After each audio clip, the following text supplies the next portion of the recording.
नमस्कार प्रेक्षकांनो, आजच्या एपिसोडमध्ये इथे आता यशला हळद लागलेली असते. तेव्हा इथे यश कावेरीला शोधत तिच्या रूमच्या बाहेर आलेला असतो. कारण यशला काही करून कावेरीला स्वतःची उष्टी हळद लावायची असते. त्यामुळे तिथे यश आता आलेला असतो. तेव्हा इथे विद्या कावेरीला बाहेरच घेऊन येत असते. दरवाजा उघडल्यानंतर यश कावेरीकडे बघतच राहतो. त्यानंतर बघा विद्याला कसा खुणावतोय, तिथून जायला सांगतो. तेव्हा विद्या म्हणते, कावेरी वहिनी मी आलेच हां. आणि विद्या मुद्दामूनच आता आतमध्ये निघून जाते. तेव्हा इथे कावेरी तिच्याकडे बघत असताना यश पटकन तिचा हात पकडतो आणि तिला आपल्या रूममध्ये घेऊन येतो. तेव्हा कावेरी म्हणते, यश हे काय करताय तुम्ही? हे बघा कुणीतरी बघेल हां. तेव्हा इथे यश म्हणतो, बघू देत कुणीही बघितलं तर. मी माझ्या होणाऱ्या बायकोलाच माझ्या रूममध्ये घेऊन आलो आहे ना. उद्या आपलं इथे विधिवत लग्नसुद्धा होणार आहे आणि कावेरी फक्त यशची होणार आहे. लग्न तर आपल्या दोघांचंच होणार. कावेरी फक्त यशची बायको होणार असं इथे यशचं म्हणणं असतं. तेव्हा इथे कावेरी म्हणते, ते सगळं ठीक आहे, पण आता जर कोणी आपल्याला बघितलं तर खूपच जास्त तमाशा होईल. तेव्हा इथे यश म्हणत असतो, होऊ देत तर होऊ दे. तुम्ही शांत बसा बरं. मी इथे तुम्हाला आणलं आहे माझी उष्टी हळद तुम्हाला लावायला. यशची उष्टी हळद कावेरीला लागायला नको का? म्हणून मी तुम्हाला इथे घेऊन आलो आहे. तेव्हा इथे कावेरी म्हणते, यश हे बघा मला जाऊ द्या. उगाच कुणी बघितलं तर खूप मोठा प्रॉब्लेम होईल. तेव्हा कावेरी जात असताना यश तिचा हात पकडतो आणि पुन्हा तिला आपल्या जवळ खेचतो आणि म्हणतो, नाही, जोपर्यंत मी तुम्हाला माझी उष्टी हळद लावत नाही तोपर्यंत मी तुम्हाला कुठेही जाऊ देणार नाही आहे. तेव्हा प्रेक्षकांनो, इथे आता यशच्या गालावरती जी हळद लागलेली असते ती त्याला आता कावेरीला लावायची असते आणि म्हणूनच तो कावेरीला इथे घट्ट पकडून ठेवतो. तेव्हा इथे कावेरी म्हणत असते, यश सोडा मला. यश म्हणतो, अजिबात नाही, हळद तर मी लावणारच. आणि तो हळद लावायला जाणार तेवढ्यातच कावेरी म्हणते, यश तुम्ही जर माझ्या गालाला हळद लावली ना तर सगळेजण बघतील आणि म्हणतील की मला आधीच हळद कुणी लावली आणि मग प्रॉब्लेम होईल. तुम्हाला माहिती आहे ना, हळद आधीच गालावरती दिसायला नको. कुणीही न लावता माझ्या गालावरती हळद कुठून आली, मग मी काय सांगणार आहे? तेव्हा प्रेक्षकांनो, इथे आता यश म्हणतो की ठीक आहे, जर तसं असेल तर मी गालावरती तुमच्या हळद लावत नाही. मी कुठे लावतो ती बघा. तेव्हा इकडे आता कावेरीने आपली वेणी एका बाजूला खांद्यावरती घेतलेली असते. त्यामुळे इथे यश म्हणतो की आता गालावरती लागलेली हळद दिसेल ना, मग मी बघा कुठे लावतो. आणि हळूच तो तिची वेणी आता बाजूला करतो आणि तिच्या मानेला इथे थोडीशी हळद लावतो आणि त्यानंतरला इथे आता वेणी पुन्हा खांद्यावरती ठेवून ती दिसेनासी करतो. तेव्हा प्रेक्षकांनो, यश कावेरी रूममध्ये असताना इथे आता त्या ठिकाणी आलेली असते ती म्हणजे यामी. यमुना तिथे आलेली असते आणि ती त्या दोघांना असे आता एकत्र बघते. जेव्हा इथे यश कावेरी दोघेजणं रोमॅन्टिक झालेले असतात तेव्हा तिथे आता यमुना लपून बसलेली असते आणि ती त्यांच्याकडेच बघत असते. तेव्हा प्रेक्षकांनो, हळद लावल्यानंतर इथे यश कावेरीला म्हणत असतो, आता तर ठीक आहे ना, आता तर तुम्हाला काही प्रॉब्लेम नाही आहे. तेव्हा प्रेक्षकांनो, कावेरी म्हणते, यश आता मला जाऊ द्या. तेव्हा यश म्हणतो, नाही, आधी तुम्ही मला सांगा मी कसा दिसतोय. तेव्हा कावेरी म्हणते, तुम्ही खूप छान दिसताय. आणि ती जाणार तेवढ्यातच यश म्हणतो, असं नाही, स्तुती ही व्यवस्थित केली पाहिजे. तेव्हा कावेरी म्हणते, नाही यश, तुम्ही खरंच खूप हँडसम दिसताय, खूप हँडसम. असं म्हणून ती लगेचच तिथून निघून जाते. तेव्हा यशसुद्धा तिच्या मागे मागे जातो. तेव्हा इकडे यमुना आता बाहेर येते. यमुनाच्या हातामध्ये ते कार्ड लागलेलं असतं, ज्या कार्डमध्ये शुभ विवाह, चिरंजीव यश आणि चिचौका कावेरी असं जे कार्ड इथे यशने तयार केलेलं असतं ते कार्ड आता यमुनाच्या हाती लागलेलं असतं. तर इथे यश आपल्या रूममध्ये येण्याच्या आधी किंवा कावेरी आपल्या रूममध्ये येण्याच्या आधी इथे आता यमुना कावेरीच्या रूममध्ये आलेली असते आणि ती म्हणते की कावेरी, तू या कपाटामध्ये काय लपून ठेवलेस ना, हे मी शोधून काढणारच. कारण का, तुझ्या कपाटाची डुप्लिकेट चावी आता माझ्याकडे आहे. मी स्वतः ती बनवून घेतले. आता तुझं कपाट उघडते आणि त्याच्यामध्ये काय लपून ठेवण्याचा प्रयत्न केला आहेस ते बघते. आणि तेव्हा कपाट उघडून शोधाशोध करत असताना यमुनाच्या हातामध्ये ते कार्ड लागलेलं असतं आणि तेव्हा तिला कळलेलं असतं की यशचं ज्या मुलीवरती प्रेम आहे ती दुसरी तिसरी कुणी नसून कावेरी आहे आणि कावेरीचं ज्या व्यक्तीवरती प्रेम आहे तो यश आहे. त्यानंतर प्रेक्षकांनो, इथे आता विद्या म्हणत असते की चला कावेरी वहिनी, अमृता, तुम्ही दोघीजणी बसून घ्या. तेव्हा अमृता आणि कावेरी दोघीजणी छान तयार होऊन आलेले असतात. तेव्हा इकडे बघा पौर्णिमा म्हणते, वहिनी दोघीजणी किती सुंदर दिसत आहेत ना. तेव्हा इथे सुलक्षणा म्हणत असते, हो ना, अगदी कुणाचीही दृष्ट लागेल अशा सुंदर दिसत आहेत, हो ना. तेव्हा इथे दृष्ट लागायला नको असं इकडे सुलक्षणा म्हणत असते. दोघी खूपच जास्त हळदीसाठी छान तयार झालेल्या असतात. त्यानंतर प्रेक्षकांनो, इकडे आता सुलक्षणा म्हणत असते, विद्या जा बरं, तिथे बघ आता हळदीचे बाऊल ठेवलेले आहेत. म्हणजे इथे यश आणि उदय या दोघांच्या हळदीचे बाऊल ठेवलेत, ते जाऊन आता घेऊन ये. तेव्हा प्रेक्षकांनो, इकडे आता माधवी म्हणत असते की विद्या, अगं हळद जिथे ठेवली आहे ना, ज्याच्यामध्ये आंब्याचे टाळ आहेत ना, ती हळद उदयची आहे आणि ज्या बाऊलमध्ये आंब्याचे टाळ नाही आहेत ना, ती हळद यशची आहे.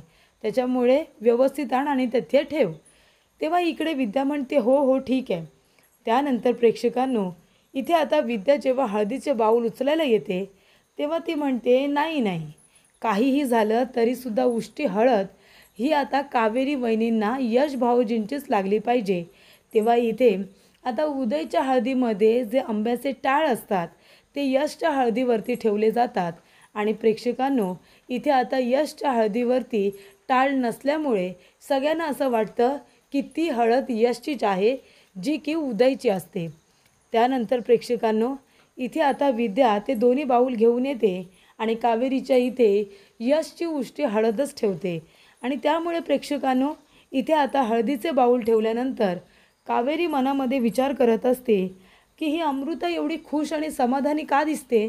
नक्कीच आता हळदीमध्ये सुद्धा हिने काहीतरी गोंधळ नक्कीच केला असेल, पण नक्की काय केलं हिने याचा अंदाज कावेरी घेण्याचा प्रयत्न करत असते. त्यानंतर प्रेक्षकांनो, हळद लावायची आता वेळ येते.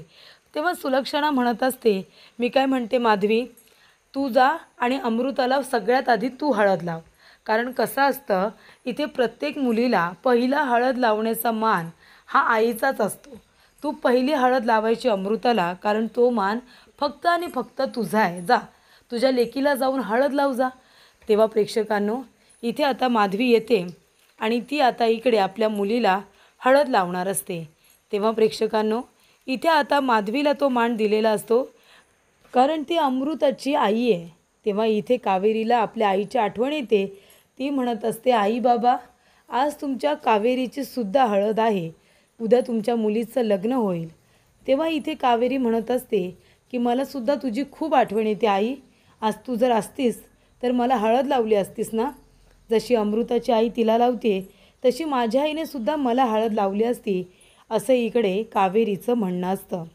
त्यामुळे प्रेक्षकांनो, कावेरी आता फारच इमोशनल झालेली असते. सुलक्षणाचं लक्ष जातं, विद्याचं लक्ष जातं. दोघीही आता कावेरीकडे बघून इमोशनल झालेले असतात. तेव्हा प्रेक्षकांनो, इकडे आता बघा, जेव्हा माधवी आपल्या मुलीला अमृताला हळद लावायला जाते तेव्हा ती हळद लावते, तिची लाड वगैरे करते. त्यानंतर प्रेक्षकांनो, इथे तिचं औक्षण करून हळद लावल्यानंतर आता सुलक्षणा म्हणत असते की आता हळद कावेरीलासुद्धा लावली पाहिजे. त्याच्या आधीच इथे विद्या म्हणत असते, कावेरी वहिनी, तुम्हाला हळद मी लावते हां. तेव्हा इथे कावेरी तिच्याकडे बघतच राहते. पण प्रेक्षकांनो, विद्याने निदान तिचं मन तरी जाणलं की तिला काय वाटत असेल आणि जो मान आईचा आहे तो मान आता विद्या स्वतःला घेत असते, कारण तिला तिच्या आईप्रमाणेच काळजी असते. विद्याला त्या घरामध्ये कावेरीची खूप काळजी वाटते. त्या घरामध्ये जर स्टार्टिंगपासून कावेरीला कुणी सपोर्ट केला असेल तर ती विद्या आहे. विद्याने कावेरीसाठी खूप काही केलं आहे. त्यानंतर प्रेक्षकांनो, इथे आता विद्या म्हणत असते, कावेरी वहिनी मी आहे ना, मी तुम्हाला हळद लावते. तेव्हा सुलक्षणा म्हणते, नको विद्या, थांब, हे बघ मी लावते कावेरीला हळद. तेव्हा प्रेक्षकांनो, कावेरीला खूप आनंद होतो. तेव्हा इथे आता मा म्हणत असते की हे बघ कावेरी, मी तुला हळद लावते, कारण जोपर्यंत तू उंबरा ओलांडून या घरामध्ये येत नाही ना, तोपर्यंत मी तुझी सासू नाही आहे. जेव्हा लग्न होईल, उंबरा ओलांडून तू सून म्हणून या घरात येशील, तेव्हा मी तुझी सासू होईन. पण आता मी तुझी आई आहे. आता मी तुला हळद लावणार आहे, ती आई म्हणून लावणार आहे. ठीक आहे ना? तेव्हा इथे आता बघा, कावेरीला खूप आनंद होतो प्रेक्षकांनो. कावेरी इथे आता हसायला लागते. तिच्या चेहऱ्यावरती आता स्माईल येतं. तेव्हा प्रेक्षकांनो इकडे यश बघायला आलेला असतो की कावेरीला कशी हळद लागते, हळद लागल्यानंतर कावेरी कशी दिसते हे त्याला बघायचं असतं. आणि त्यामुळे प्रेक्षकांनो यश त्या ठिकाणी फक्त कावेरीला बघायला आलेला असतो. आणि जेव्हा इथे माँ सगळ्यात आधी कावेरीला हळद लावते आणि ते सुद्धा तिची आई म्हणून लावते, तेव्हा तर यशला खूपच जास्त आनंद झालेला असतो. तेव्हा प्रेक्षकांनो इथे आता यशच्या आयुष्यामध्ये माँ आणि कावेरी या दोघीजणी महत्त्वाच्या व्यक्ती असतात. त्यामुळे इथे दोघींमधलं बॉन्डिंग बघून, तिला लागलेली हळद बघून यशला खूपच जास्त आनंद होतो आणि यश तिथून निघून जातो. तेव्हा प्रेक्षकांनो इथे आता अमृताला खाज येत असते. ती आपल्या हाताला, गालाला खाजवत असते. अमृता म्हणत असते, हे काय होतं आहे? म्हणजे आता खुजलीचं औषध होतं त्या कावेरीच्या वाटीमध्ये आणि माझ्या अंगाला काय इथे खाज सुटते? इथे त्या कावेरीलासुद्धा हळद लागली आहे ना, मग तिला का बरं खाज येत नाही आहे? असं इथे अमृताला आणि तिच्या आईला माधवीला वाटत असतं. त्यानंतर प्रेक्षकांनो इथे बघा, यमुना आलेली असते आणि आल्या आल्या ती माचे पाय पकडताना म्हणते, मा प्लीज प्लीज मला माफ कर ना, मा प्लीज मलासुद्धा आता या कार्यक्रमामध्ये सामील करून घे गं.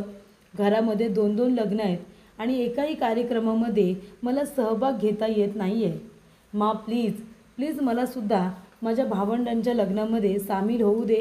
हे बघा, आज हळदीचा कार्यक्रम आहे आणि मी स्वतः माझ्या चेहऱ्याला हळद लावून आली आहे मा.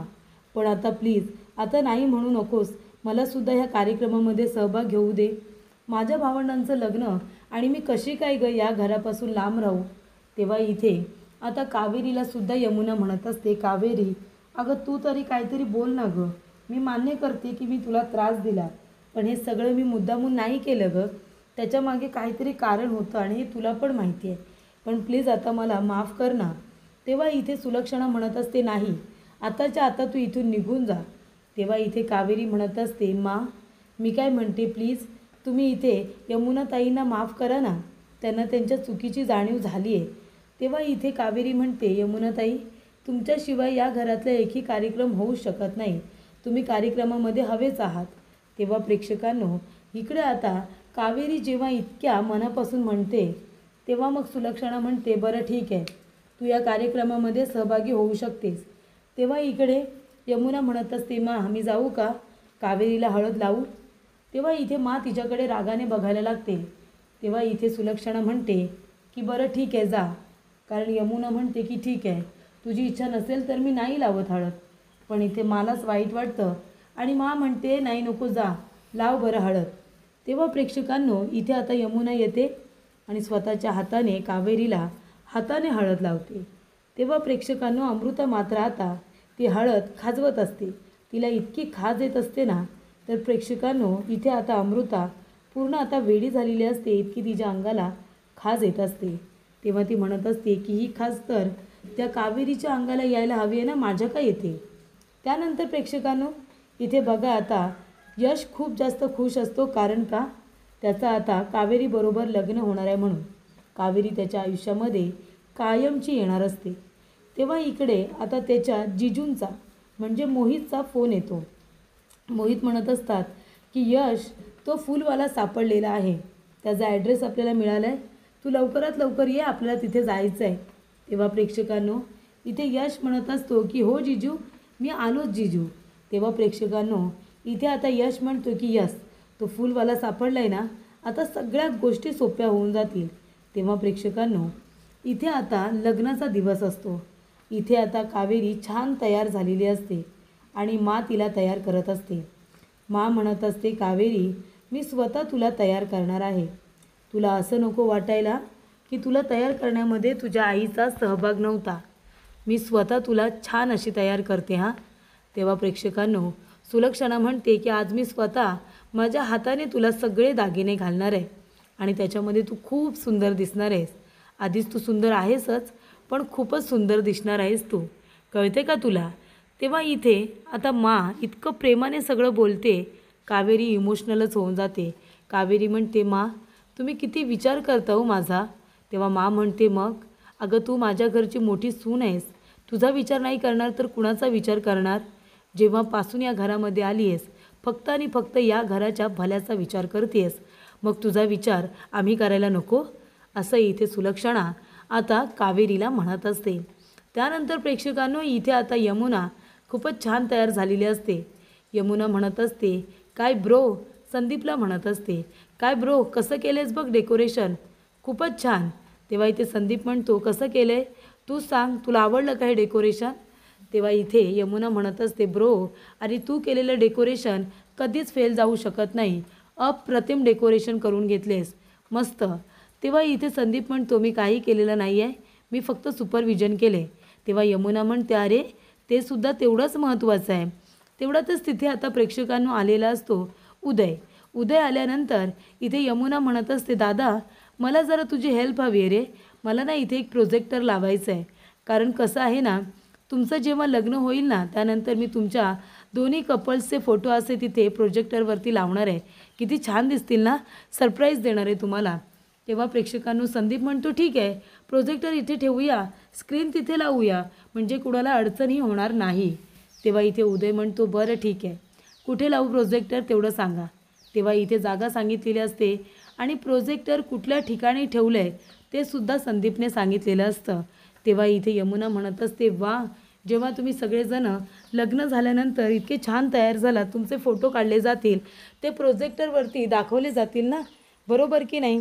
तेव्हा इथे प्रेक्षकांनो आता इथे यशने जी पत्रिका, जे कार्ड तयार केलेलं असतं यश आणि कावेरीचं, ते कार्ड आता यमुना आपल्या हातामध्ये घेते आणि म्हणते, यश कावेरी आता तुमचं काही खरं नाही आहे, आता बघा मी तुमची कशी वाट लावते ते, असं इथे यमुना म्हणत असते. त्यानंतर प्रेक्षकांनो यमुना म्हणते, कावेरी शेवटीला तूच मला संधी दिलीस घरामध्ये येण्याची. तेव्हा प्रेक्षकांनो पुढील भागामध्ये इथे आता फुलवाला सापडलेला असतो आणि त्याला यश आणि मोहित तिथे पकडायला सुद्धा आलेले असतात. तेव्हा इथे आता अमृताला ही गोष्ट समजते पैशांची. ती म्हणते की मी जाते आणि त्या फुलवाल्याला पटकन पैसे देऊन येते, त्याने त्याचं तोंड बंद ठेवलं पाहिजे, नाहीतर उगाच घरामध्ये येऊन तमाशा करायचा. तेव्हा प्रेक्षकांनो इथे आता दरवाजा उघडून ती जाणार, तेवढ्यात तिथे आता माधवी आलेली असते आणि माधवी अमृताला थांबवते. तेव्हा प्रेक्षकांनो यश कावेरी दोघेजण आता कावेरीसुद्धा त्या ठिकाणी पोचलेली असते त्या माणसाला मारायला, त्याला पकडायला, आणि तेवढ्यातच तो माणूस गोळी चालवतो आणि ती गोळी आता कावेरीला लागते सुद्धा.